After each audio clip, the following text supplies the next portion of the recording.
The Eurozone is going through another crucial day as new leaders emerge pledging to drive Europe out of its crisis by other means than austerity. On the screen in front of you right now is footage shot by our own Wall Street Journal reporter, the new French president, Francois Hollande, being inaugurated this morning.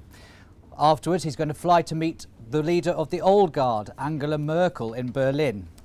You are watching News Hub GMT live from London. I'm Steve McGrath with the top stories. Let's get straight to it. Joining me now from Paris is Gabriele Parussini, who can tell us more about the French inauguration. Gabriele, can you hear me? Yeah. So, Gabriele, does this mark a new start for Franco-German relationships? Well, what we're seeing today is actually, yes, a new step in the key relationship that has shaped the Eurozone throughout the crisis. So, Hollande has decided to travel to Berlin.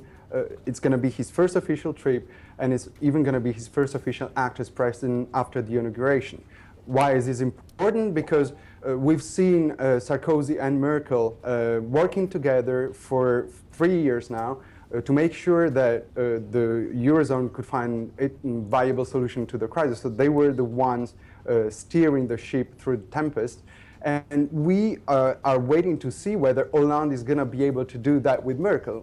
2 days ago, at a press conference, Hollande said that obviously he's not just going to Berlin to tell Merkel what to do.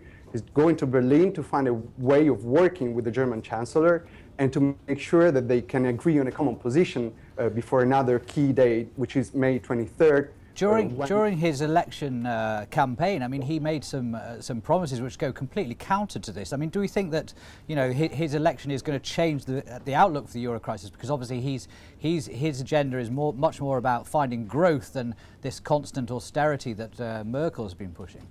Absolutely. In December already, so pretty early in the presidential campaign, Hollande said that he wanted to renegotiate the fiscal pact that European Union leaders had agreed upon in December. Now, that seemed out of, no one agreed on that at the time, but then the economic situation actually changed, and people, several leaders, including Mario Monti in Italy or Rajoy in Spain, came on Hollande's side, basically. So what we're going to see today is whether Hollande is going to be able to find some room for compromise with Merkel. And basically, experts think that there is enough room for the two leaders to find a way out of this impasse, because Hollande could agree to add measures, stimulus measures, to the fiscal pact, but not to renegotiate the treaty, which is something that Merkel has repeatedly said that Germany will not allow. So it's going to be interesting to see just exactly how how this pans out today. Tell us more about the French government, though. I mean, one of Hollande's first job is to create a new government. When do we know more about that? We'll probably know more about that tomorrow because that's the way it works in France. So the president is inaugurated, and then the president picks the prime minister and then the government.